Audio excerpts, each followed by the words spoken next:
Hello, you're welcome again to Dwell Political Blog. Some few years ago, when now incarcerated Mazi Nnamdi Kanu was at the forefront for agitation for Biafra, he always described Nigeria as a zoo.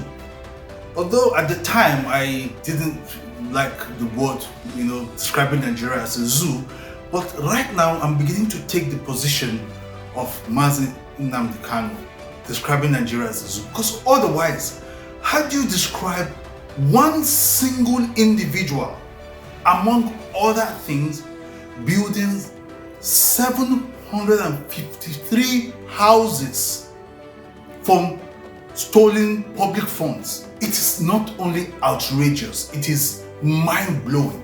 How do you explain that? If Nigeria is not a zoo, how can one single individual amass so much wealth, amass so much land, and talk of building 753 houses in Nigeria?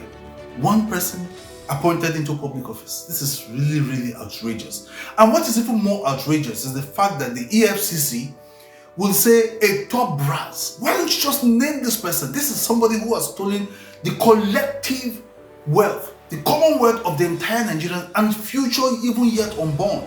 This man has stolen such monies. How would you even want to hide people's identity? In other crimes, so if somebody who holds public office such as that misappropriates as little as even $1,000 while in office, his 10th generation, somebody bearing that name, will not even be allowed to hold public office. Talk more of you building 753 houses. This is really outrageous.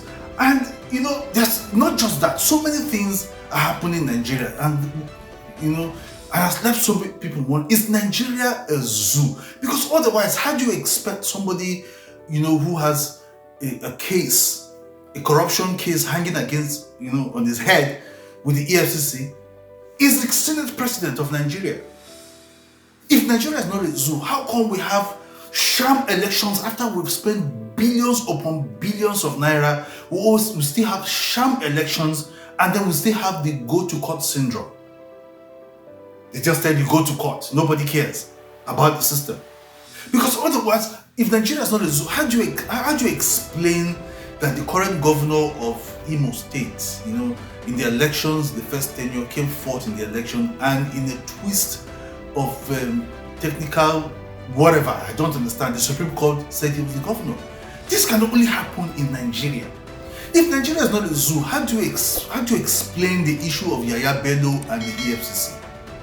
If Nigeria is not a zoo, how come the former Accountant General of Nigeria, who stole billions of naira, is in his house as we speak, relaxing, and then the Nigerian government will jail Bobrisky speedily for just spraying naira notes?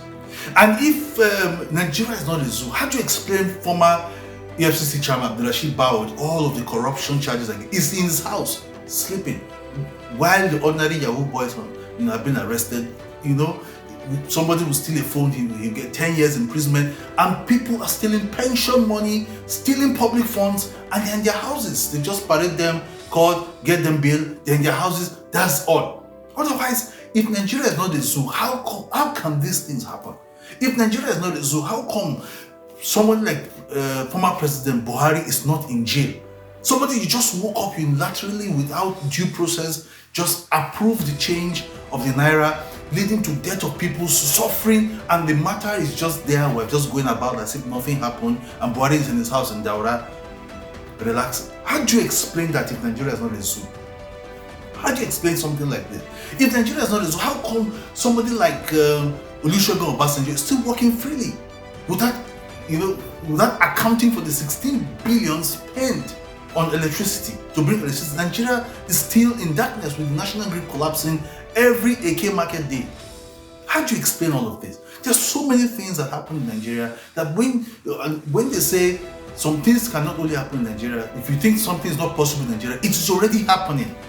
Some things you just imagine it, but it is happening in Nigeria, all at the expense of the masses. Nigerians really need to wake up.